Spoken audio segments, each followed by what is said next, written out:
Hello everyone and welcome to another episode of Tom's Gadget Garage. Today I'm going to be replacing the internal charger on this Segway Ninebot Max G2. I've had this scooter since 2023 and right around the 700 mile mark is when the internal charger failed on this scooter, which apparently isn't a very rare occurrence. I've seen a bunch of posts about this online. But the biggest symptom that I had here was that I would plug the scooter in to the outlet and it would charge for 10-15 minutes and then it would just stop. And then I'd unplug it, replug it in, and it would start charging. And sometimes I'd unplug it, plug it back in, and it wouldn't do anything. And so figured this internal charger is bad. And I went ahead and ordered another internal charger from Segway's website. They, of course, have these in stock. And so this just came in a couple days ago. So what I'm going to go ahead and do is take this deck off and get this thing replaced. Now before I remove this bottom plate, I'm going to go ahead and spray it down because I don't want any of this dust getting into there. And I'm using this Finish Line Super Bike Wash. It's actually what I use on my e-bikes as well as electric scooters just to clean them up a little bit. It's worked out great for me, but there's a bunch of things online that you can get.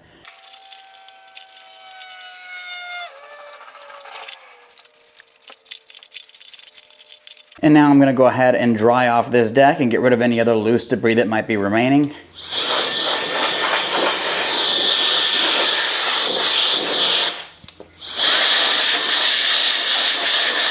Now that we've gotten the deck nice and tidied up, we have to go ahead and remove these screws. And you are going to need to use a T20 kind of security Torx screw. So if you don't have them, I will include a link in the description to Amazon below, but you can get these at your local hardware store.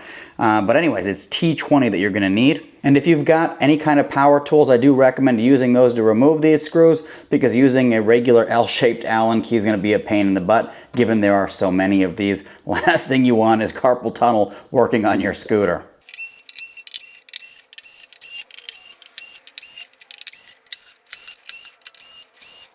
Now that we've gotten all those removed, we can go ahead and lift up the deck. It does feel like there's some adhesive under here, so definitely be careful with that. This deck has never been opened, so that stuff is nice and fresh. And there we go, came right off. So that's a look into this scooter here. So there's our main battery. That's our controller, all the electronics, and then of course here we've got our internal charger, and that's what we've got to remove today. Now there are a number of cables in here that we have to unplug. This is the first one. There's another one over here. You can do that, and then there's one more tucked away here. We can go ahead and remove that. Now I don't know how well you're going to see it here, but there's actually a hex screw holding this internal charging unit in. And in order to really get to that, you are going to have to use a 2mm Allen key to remove this charging plate here. So I'm going to go ahead and do that now. And of course, if you've got power tools, it's going to make this a heck of a lot easier.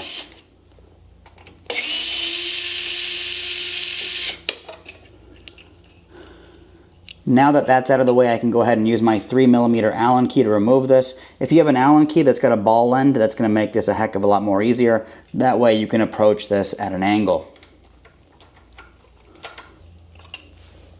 Next, you're going to have some cables you're going to have to remove. This is an early version of the Ninebot Max G2 when they literally first released it. So I've got this ridiculous exposed plug here for the tail light and brake light assembly. So I'm going to have to lift this out of the way.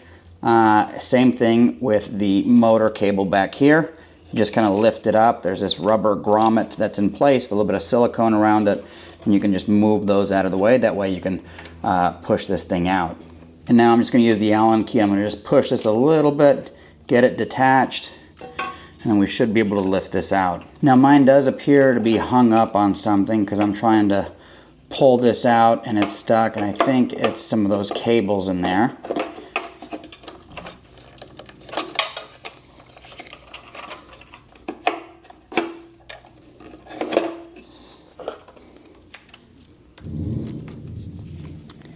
And that's exactly what it was. It was this big old like ball of cables here that's got some heat shrink on it.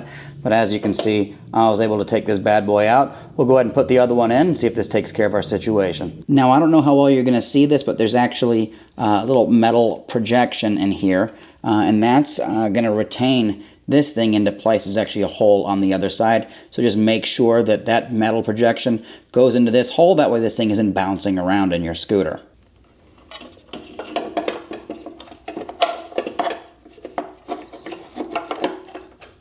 Once that's nice and secure, we can go ahead and push these back into place.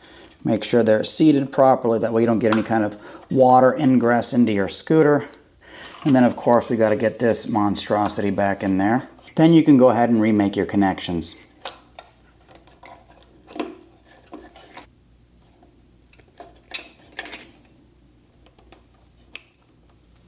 We'll go ahead and tuck these wires back into here. We'll get our retaining screw back in here.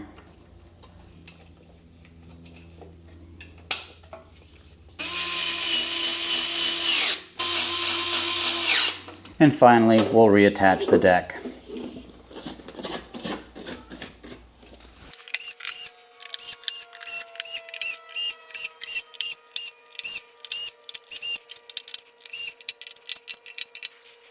All right, folks, moment of truth. Let's go ahead and plug this bad boy back in.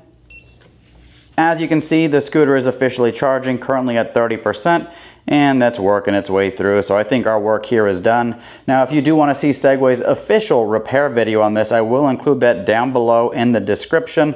But let me know if you have any questions, comments, thoughts, concerns, and as always, thank you so much for tuning in to Tom's Gadget Garage. We'll see you next time.